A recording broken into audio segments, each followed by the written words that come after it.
Okay, this will be part two of chapter 3.1.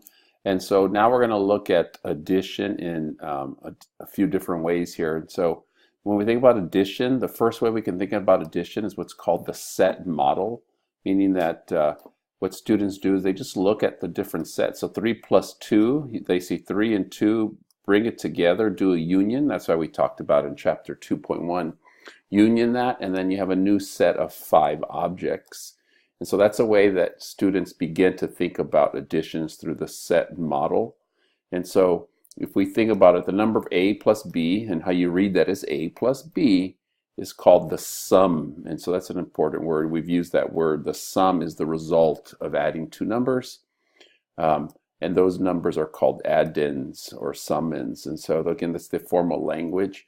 And a set theory idea for adding, we'll use this definition here, where it said if A and B are disjoint sets, meaning two sets that have nothing in common, when you add them up together, it's just the union of those two sets. How many new elements do we have in that set?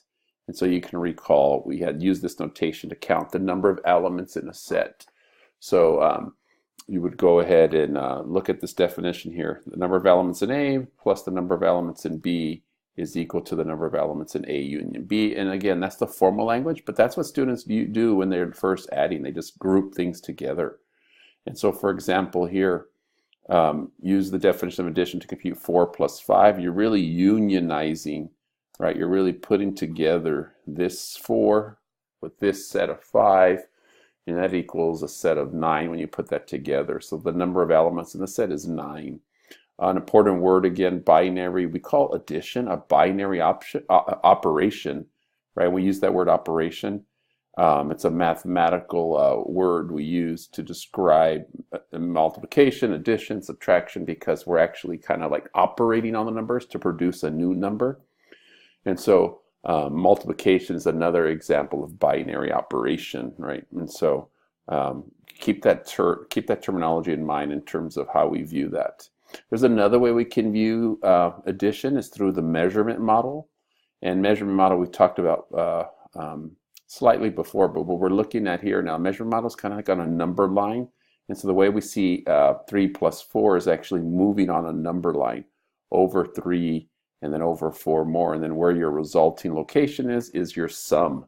And so that's what a measurement model will look like on a number line as we did that. And this idea of the magnitude of each number is represented by the distance from 0. Again, so it's an important idea of what we think about in terms of the measurement model. How far are we away from 0? So that's a second way. So now we have the set model and now the measurement model to represent addition. We now have properties that we go along with addition.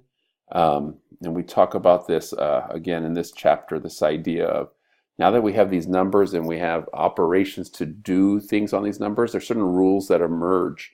And so one of them is the idea that if you add two whole numbers together, your answer is a whole number. Because that's true, like 3 plus 3 equals 6. 2 plus 1 equals 3.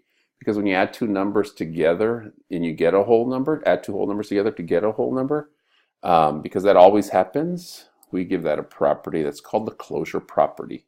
The set is closed under addition, meaning that's what you get. Add two whole numbers, you get a whole number.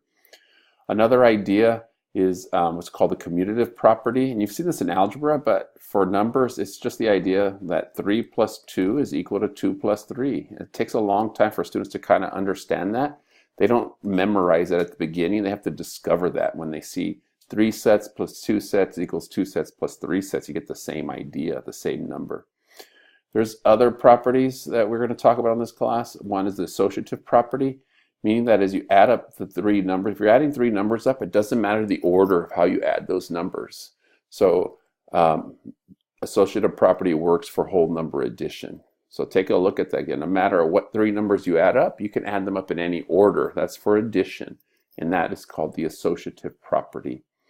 We have something called the identity property, which means there exists a number, 0, that if you add that to any number, you get itself. So 0 is a quantity, and we talked about how that the idea of 0 was unknown for many civilizations. And again, this idea that something plus 0 is itself was not trivial, but in our case now we call that the identity property, that there exists a number that you can add to another number and it equals itself. It's called 0, and that's the identity property. So we're going to kind of look at number talks here.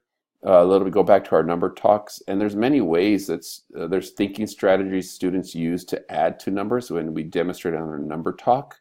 And so we'll look again at some of these strategies here. You might pause and take a look at that, but commutativity, adding 0. So we'll look at some of these as we try some of our moves over here.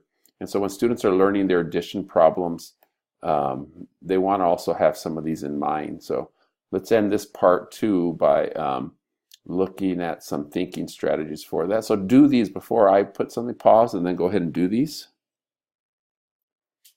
So for 9 plus 7, I've included 3. These are just 3 strategies. You might have come up with your own strategy.